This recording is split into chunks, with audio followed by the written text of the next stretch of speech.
I'm Cindy Briggs, and this is Soldier's Heart.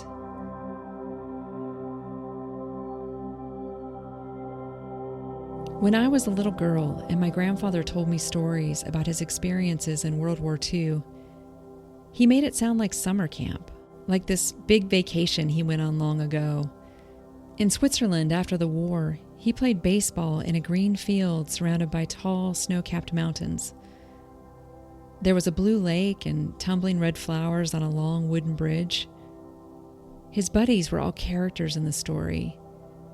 They played pranks on each other and swapped big fish tales about their lives back home. In my grandfather's war stories, war simply wasn't a part of the plot. I thought it must be a wonderful thing to be a soldier in a war. Later in the years just before his death, the tone changed. He began to tell the truth in snippets, unexpected and intense. Earth gouged by bombs, friends blown apart in front of him, innocent people murdered by a vengeful, faceless enemy. I wondered how a person could survive such a world, how he managed to come home with his body, mind, and heart in one piece.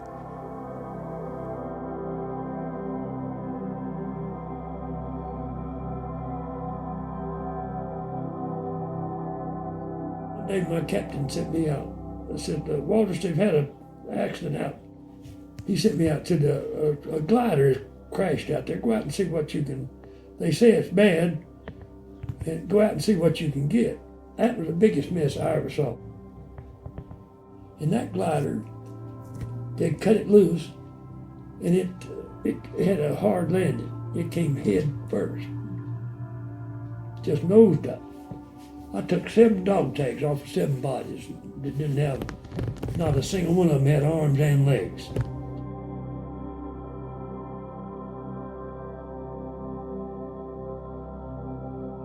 Okay, fire him at me.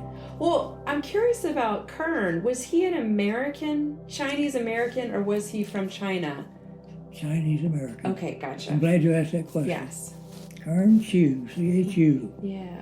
And it was kind of character. It sounds like he really stands out in your mind, and you spent a lot of time with him. Yeah, quite a bit. Because, for example, one night we were dug in together. We just made a larger hole.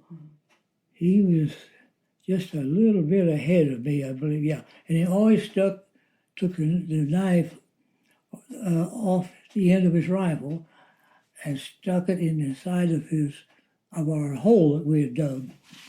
And that way, if a chap jumped in this hole with us, he'd have his knife to defend. I didn't do that, but he went to that trouble to defend himself. He never had to, but he was trying to be prepared.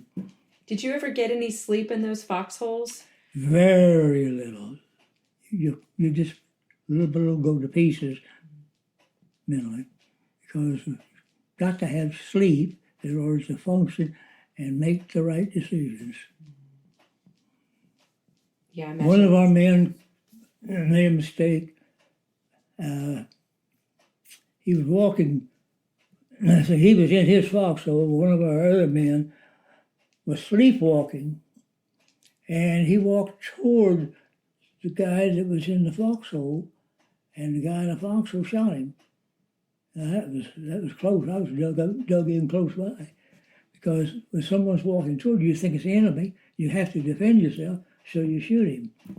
It's pitch black. What helped you keep it together under all that stress? How did you keep yourself, sane? I think you took it hour by hour and just hoping that somehow or other they'd miss you.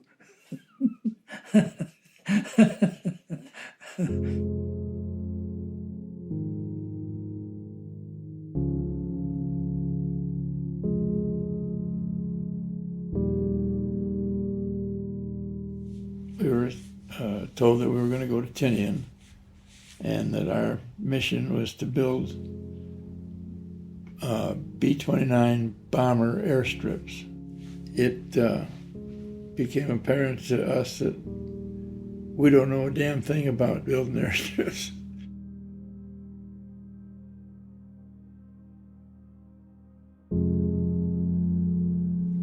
Marines were very efficient.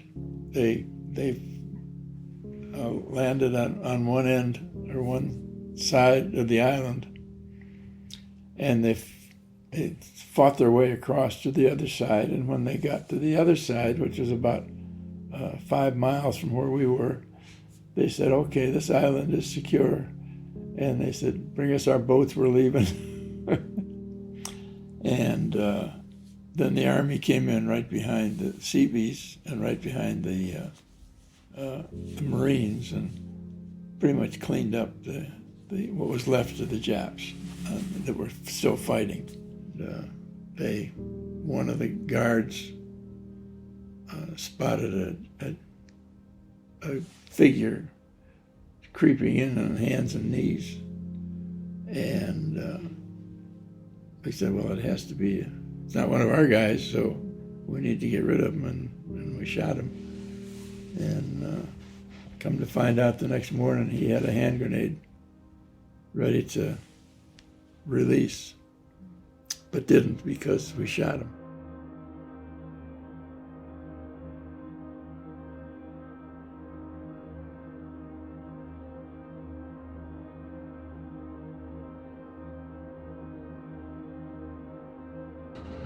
Well, a week later, they were successful, and they blew up the dynamite dump. And we had, I think, it happened right at the changing of the guard. They knew that when we changed the guard, and so they killed. I think six of our guys got killed in that one thing, and there was nothing anybody did that was wrong. It just happened. That's the part of war. And these were some guys that I'd become friendly with, and these were buddies of mine. And there was nothing to do to bring them back, but it's amazing how quickly you get acclimated to something like that, as bad as war is. Once you get involved in it and actually start seeing blood, it becomes easier. It did to me anyway. Once that these guys were gone, there's no bringing them back. Now it's just a matter of, all right, you sons of bitches, we're coming after you.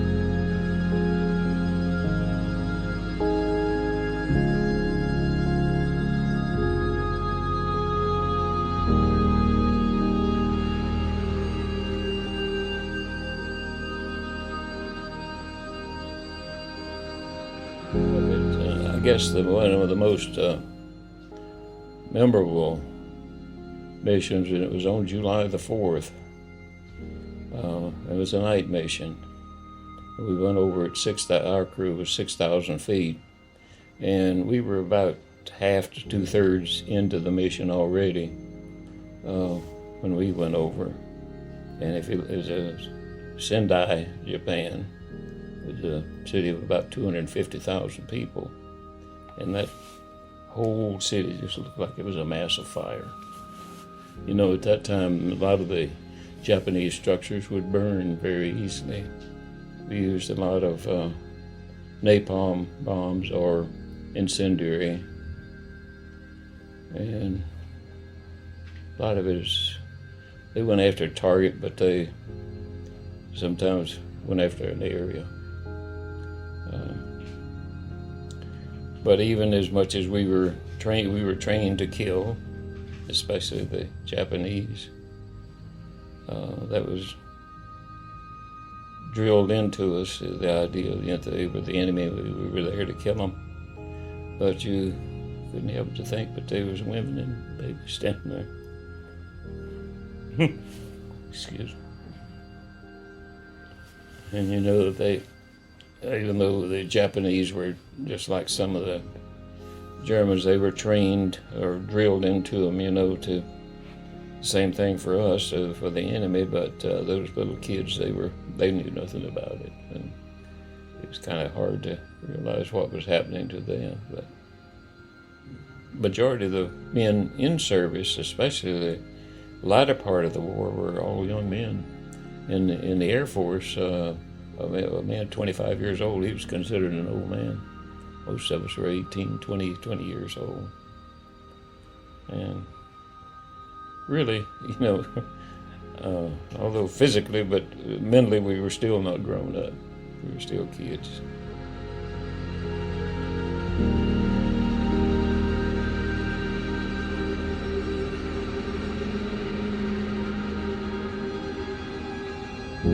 The young kids that were drafted and volunteered for the services is the way we won World War II. They had no fear, and they just went in and took it back.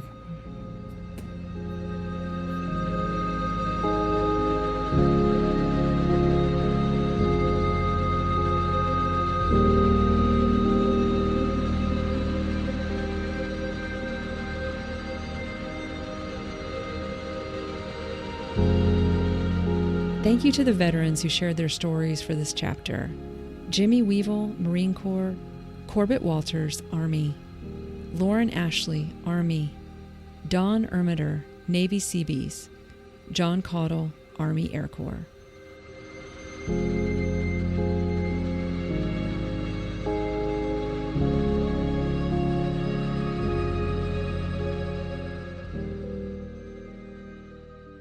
Soldier's Heart is written and produced by me, Cindy Briggs, and features veteran stories from North Carolina.